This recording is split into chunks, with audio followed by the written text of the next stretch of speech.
Hello, Mavericks. How's it going? This is Rob, and hopefully you are laying down on a couch with your feet up because we're going to be getting into you and your brain. And I got to say, when I was preparing this, I went a lot deeper than I expected to. But this is all really, when we talk about screen watching, I'm going to get into all the stuff that's going on in your brain, all the stuff that's going on in your body, all the chemicals that are being released, because this is why screen watching is bad. It's because of what it does to your brains. So let's go through just kind of an example of what happens when you're on the screen. Now, this is my quote. And I've always said to people, I'm a better trader when I'm not by my screen. I'm a better trader while I'm not by my screen.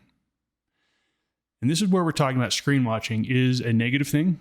There are no positives to screen watching. There's only negatives. There's no positives that can happen. Let's go through just like an example of a typical process of what's going on in your brain while you're watching a screen. So you're watching the screen, all of a sudden, oh my gosh, support is breaking. The market's making new highs. The MACD is crossed. Oh my gosh, CNBC says to sell. He said sell. Oh, the Fed is raising rates. Oil is tanking. Stochastics say buy. All right. All of those are stimulus. That's all just stimulus. And the body, that's what the body does. So when we watch screens, what the body does is it actually is just searching for data. Now you have your five senses, and anything in those five senses is going to be put into your brain. And your brain is going to look at that information and say, okay, is this a danger or a risk? Is there something that I need to change? So the brain takes all this information into your decision-making process, and basically it says, okay, what's going to be the best course of action? Once it determines the best course of action, you will be releasing hormones and chemicals through your body that will actually evoke a response or a call for action. Now we're going to be focusing on, I forget the name of it. We're going to be focusing on the CBT method of thought. And it is TFA. I want you guys to remember that. TFA. Thoughts lead to feelings. Feelings lead to actions. This is exactly how our brain works. We have our thoughts. They create a feeling. And it evokes a reaction. This is how we are made. This is genetic. This is DNA. This is who human beings are. And basically, it's fight or flight. We have this binary fight or flight response. There's really no middle ground in our minds. It is fight or flight. So not just with trading, with anything at all, thoughts lead to feelings, feelings lead to actions. Now I'm going to plug one of my favorite shows here, and it may surprise some of you. It's a show called I Feel Pretty. And if you haven't seen the show, it's a fairly crude show, but it's a good message. Let me tell you just the premise. There is a lady, it's played by Amy Schumer, and she's not happy with her life. She's not happy with her looks. She's not happy with her weight. She's not happy with her job. She's not happy with her dating life. You know, she's got this boyfriend that's just a loser and takes advantage of her. And every day she goes to her work and just more bad things happen to her. And she can never seem to get ahead. One day she's in a spinning class. She falls off the bike, hits her head. They take her to the changing room, and when she wakes up, she looks in the mirror and she sees a perfect 10. I mean, this girl was perfect in every way, exactly what she wanted to be. And she couldn't believe it. And she checked every single mirror, every single reflection. And that was her. So the next day, she's feeling great. She wakes up, she goes to work. Everyone sees that, oh, something's different with her. She ends up getting a better job, dumps the boyfriend, gets a better boyfriend, gets all those promotions, and is super happy in her life. The whole time, she still looks like she does to everybody else. But to her, it was different. So I just want you to think about how powerful TFA is. The thoughts that you have about yourself. So nothing changed in her life other than her perspective of who she was. And because of that, that changed everything around her. It changed the actual reality around her. So this is just really the basics of just the human brain, how it works, and really the behavior change or the model of behavior change. So remember, thoughts lead to feelings, feelings lead to actions. Those actions reinforce your thoughts. I'm going to give a quick plug here for a gentleman named T. Harv Eker. Harv Eker's been around a long time. He is a business coach and an author. I read this book a long time ago and really liked it. I mean, probably I want to say maybe 90s, mid 90s. Anyway, basically Harv goes along with the CBT model of human emotions, TFA. But Harv says, no, look, there's something before TFA. There's programming. So he calls it PTFA. Your programming leads to your thoughts. Your thoughts lead to your feelings. Your feelings go to action, and those will reinforce your programming. So when it really comes down to, we started talking about screen watching, and here we are completely far away from screen watching, talking about behavior change. But screen watching, remember, when you're getting that data, that information is going into your brain as stimuli. And it has to process that information based on your programming. Your programming will determine how you take that news. So let's talk about programming. Programming is who you are, what you think about yourself, what you're trying to accomplish, everything. It's everything that you start out with. Okay, I believe this. So look, we all have these goals to make money. And on the other side, we want to not lose money. And that is just the basics of it. We want to make money and not lose money. We want to be a successful trader. If we have a successful trader, we're going to feel great about ourselves. We're going to be the envy of others. We're going to be able to again, live a better life. If I have a better life, I'll have more freedom. I'll have more money. I can do what I want. However, if you fail at this, boy, that's going to really hurt your core belief of yourself. And that's a really, really tender thing that we try to keep very, very safe. We might feel some shame with the spouse, with the neighbor, families. It's just a tough way. We don't want that. And again, we want to get out of the hole. If we're kind of behind and we didn't start saving early enough, so here I am in my 40s, I got to play catch up. This is all your programming. This is all your programming. And then the big picture is financial future. I want to have a stable financial future where I can do anything I want. I can help anyone I want to do. And without that money, the thought of being really poor when you're older is just a really scary thing. Now look, this is basically all of our programming. This is how we are all built. Now let's talk about if you take all of this programming into a trade. Let's go through what's actually going to happen. So you are looking at this saying, okay, I don't want to lose money on this trade. I don't want to lose money on this trade. That's my goal. I want to make money and not lose money. All right, so your programming is, I don't want to lose because I don't want to feel bad. I don't want to have that negative emotions. I want to avoid that. So your thoughts create this, hey, if you don't sell, you don't have to feel that emotion. You don't have to admit it. And in fact, the last time you sold too early and you end up having a loss in the end. And so the feelings that brings up when you're now put under pressure, the trade is moving against you. Trade is moving against you. You're getting all this data. Support has been broken. The market's crashing. Oil is spiking, whatever it is. You have all this stimulus, and that stimulus is going to create a feeling. And your feeling is either going to be fight or flight. That's how we're built. It's a binary response. fight or flight. So in this action, say, you know what? I need to get out. I'm going to go ahead and get out. And I get out of the trade, and you know what? The trade would have worked better had I not gotten out. Okay. So this is the process. This is what happens on every single trade. Now, I've used the term baggage. Baggage is what has happened in your last trades. Do not bring baggage into your trades, because this is exactly what happens.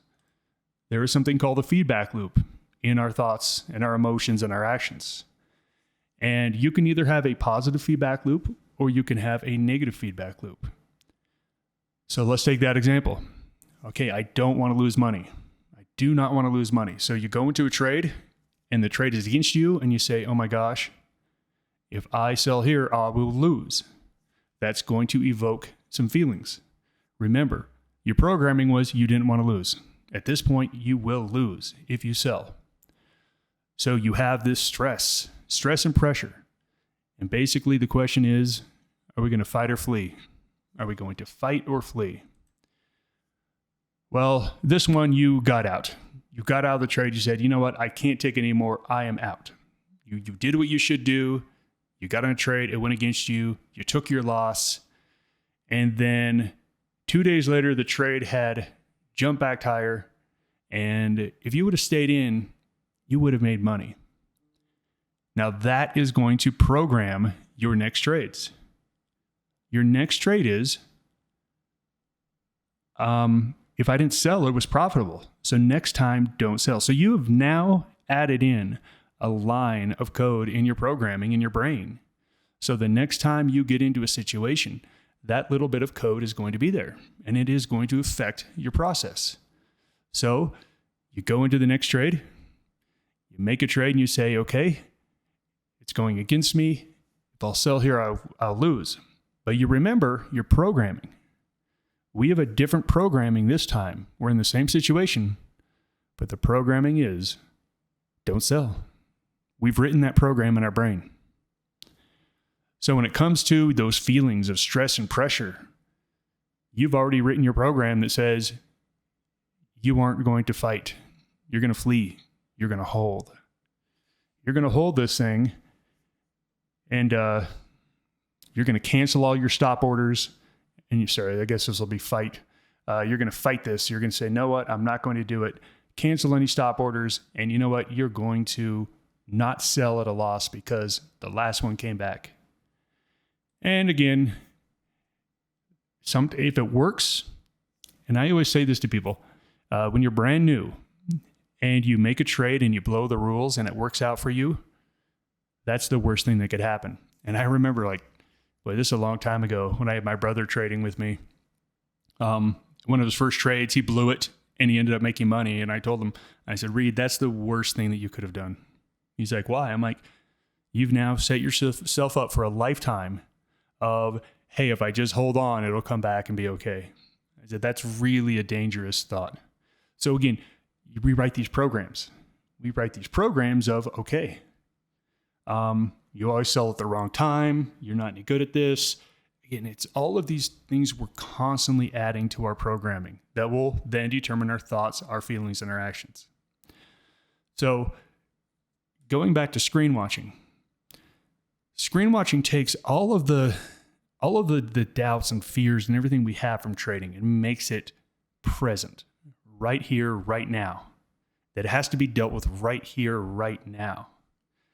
And if you don't have your programming correct, you will fall into negative feedback loops 100% of the time. 100% of the time. So just as Harv says, it's not TFA, it's PTFA. Change your programming, change your actions.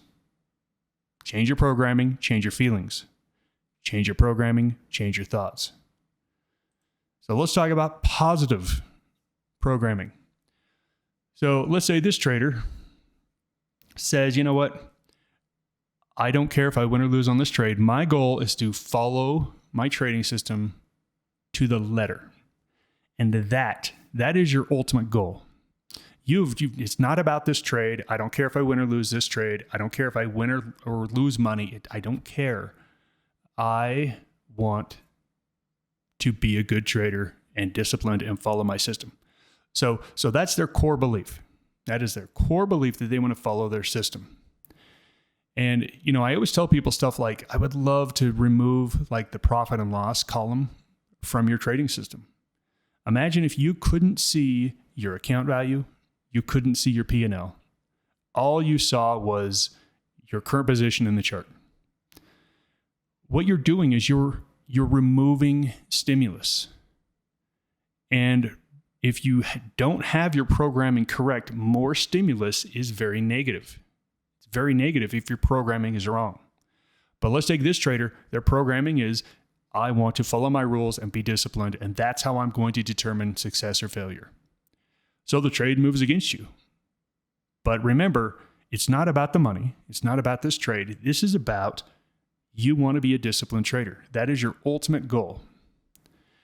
Now, here's what I've found out in trading, and this happened for me, and this happened for many others. We all get into this business because we want to make money, and we want to be a trader. Until you get to the point where that doesn't really matter, and you just are so committed to figuring out how to win this game, where it becomes an intellectual attempt, not a monetary event, but intellectual. Like, can I intellectually make it in this business? All of a sudden, you look at everything different. You look at all your systems different. You look at all your trades. You look at all your position sizing. Everything is different because you're just simply saying, can I figure this out? Can I actually intellectually develop a way that I can actually make money in this profession? It's a total change in their programming. And once you can get to that change in programming, a lot of the stimulus is just not going to matter. So you trust your systems so that you don't have those feelings.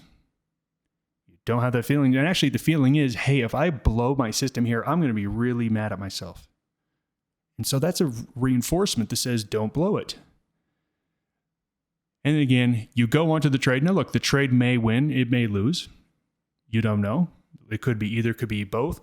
But if you were judging your results on whether or not you could follow the trade, that was your programming. I want to follow my rules. Well, we get into a position, it goes against us.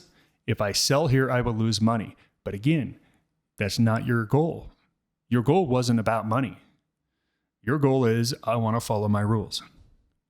All of a sudden, your programming is making it to where you don't have these feedback loops. So because your main goal is that you don't want to follow your rules, that's where the stress and pressure is. It's about not following your rules. And then you actually don't do anything. You stay with your rules. You followed your rules, and all of a sudden, you have done it. You did exactly what you set out to do. You set out to follow your rules. You had this whole feedback loop, and that action reinforces, all right, you followed the rules. You achieved your goal, or you blew it. And again, sometimes when you blow it, that will reinforce the next trade of, hey, I blew it last time. I'm an idiot. Don't blow it this time. Again, these are all positive reinforcements. This is just how we all work. And this positive reinforcement is going to really set you up better for the next trade. We talk about bringing baggage into the trade, all the negatives. This is bringing in some positives. As you can see here, this is completely about changing the programming. Totally about changing the programming, and that's it. That's it. So you are reinforced. You get into the situation again. It's not about winning or losing money. That's not your objective. The objective is to follow your rules.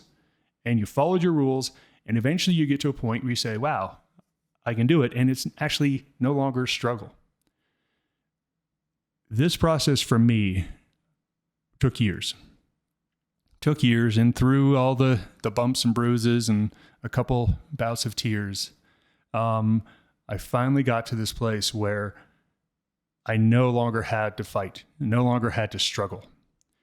Now, I've been very open with all the things I tried. One of my big issues was overtrading.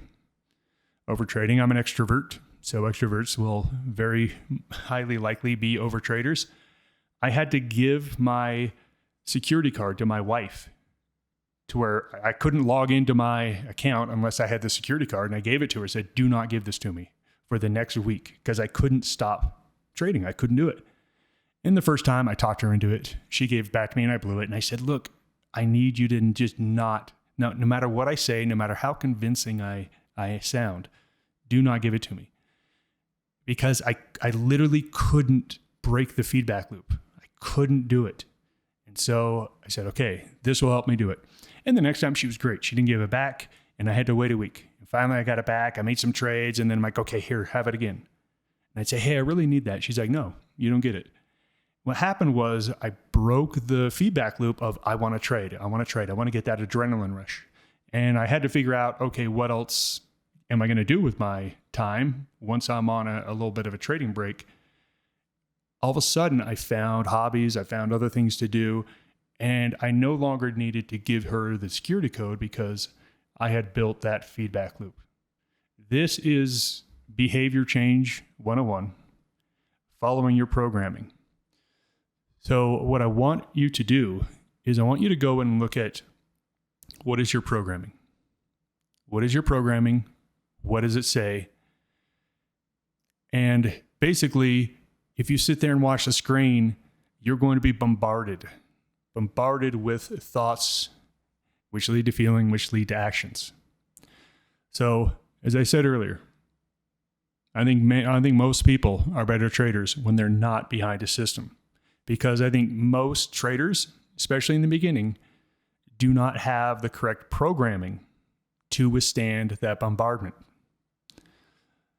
If you understand this process and you understand that, I don't have my programming exactly where it needs to be, screen watching is very, very dangerous. I do have to say here, it was much easier when I started out trading. I started trading in the mid-90s. I had to be downtown in an office with the T1 line in order to trade. We had flip phones. We did not have internet in our houses. You had to be physically there. And if I wasn't physically there, I couldn't see what was happening. And actually, there was one way. There was Charles Schwab. I also had a Charles Schwab account. That's how my Maverick account. Charles Schwab, you could call in and punch in the ticker symbol on the keypad, and they would give you a quote. So when I was not behind a screen, I could get a quote by calling up the Charles Schwab number, dialing in, pressing the buttons for the ticker symbol, and it would give me a quote. That was it. It was very easy to not screen watch because you literally didn't have screens. Today, it's everywhere. It's absolutely everywhere. You have instant access to anything. And I do have to say it's going to be much, much more difficult for you to not screen watch. Before it was easy, just go away, go somewhere. For me, I scheduled time at the gym. I hired a trainer, scheduled time at the gym. Why? Because if I wasn't behind my system, I wasn't getting the stimulus and wasn't getting into that negative feedback loop. It's much more difficult now. So this is where, you could set up rules. You could turn off phones. You could put blocks on phones. I've even had people call and ask me, Rob, can you change my password on my account for the next 5 days so I can't even log in? There's lots of things you can do, but just think about what can you do to break that programming. Now, let's say that you have years of experience. You've been doing this for 20 years. You've made all the mistakes. You've got to the point where you're really confident with your system. You've been doing it for a while. Let's produce good results. And then you decide to sit down and watch the screen. And let's say you see support is breaking. Okay, big deal. Markets are making new highs. I don't care. Oh my gosh, MACD is crossed. CNBC, that's a joke. Fed raising rates, who cares? I already counted on that. Oil's tanking. As you can see here, your programming is different. Your programming is, look, I'm only going to follow my system. I don't care what you say. And I love that. And I love when people They come up to me or our traders say, Rob, I really don't trade like you guys anymore. I modified my trading way. And I'm like, that's so awesome, because there is nothing anyone could say that would make me change my mind on my trade. Nothing. I could hear someone who I respected say the exact opposite position, and I'd say, I'm just sticking with my rules and we'll see what happens. We'll see. That's it. Once you get your programming right, all of a sudden you can screen watch because they bounce off, because your programming is not about the P&L. Your programming is not about, am I going to get a level advancement this month? Your P&L is just, your goal is, I just want to follow my system, follow my rules like I have for years, and there's no reason to change that. So to wrap this up, TFA. You just get that in your mind. I actually spent a lot of time with my kids when they were younger, talking to them about how important their thought patterns were. Like if they thought that they were dumb, then what happens is when they go into a test, they think, oh, I'm dumb. And then they don't work as hard because what's the point? They get a bad grade, which reinforces that they're dumb. However, if you go into that test saying, hey, I'm smart, and you take the test and you don't get a good grade, you say, how the heck did that happen? I'm a smart person. Maybe I just need to study harder. So the next time you study harder, you get a better grade. See, I was smart. I knew it. That's the positive feedback loops we're looking for. So think about your programming, change your programming to change your results, and be patient. I want to say this process took me 7 to 10 years to really, really get down. 7 to 10 years. It's no joke. Now, yes, I improved throughout the whole thing. Instead of making a mistake a week, I made a mistake a month, and then a mistake a quarter, then a mistake a year. But after that, it's fantastic. Thanks, everybody. Goodbye.